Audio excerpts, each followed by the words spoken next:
Anggota DPR tertidur saat rapat paripurna. Mampus, ini nggak bisa dibela. Mampus. Anggota DPR rapat paripurna tidur. Mampus lo. Ini demi kepentingan negara juga. Lo nggak masuk akal dong, lagi rapat bahas kepentingan negara masa tidur? Nah ini dia, kalau negatif. Sekarang dia tertidur karena apa?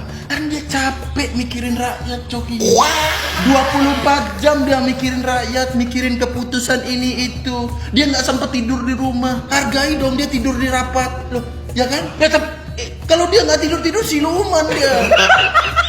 Wajar anggota DPR tidur. Karena saya yakin, Coki. Saya yakin dia di rumahnya nggak sempat tidur.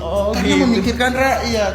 Lagian kalau ente positive thinking, ini yang dinamakan ilmu Rogo Sukmo. Badan tidur, pikiran terjaga. Oh berarti menurut lu ini dia Rogo Sukmo, badannya tidur, sukmanya belusukan. Tidur ini tidur badan. Iya. Tapi sukmanya itu memantau kemiskinan, jalan-jalan rusak. Itu namanya Rogo Sukmo. Itu memang R itu adalah Rogo Sukmo, Coki. DPR R-nya Rogo Sukmo.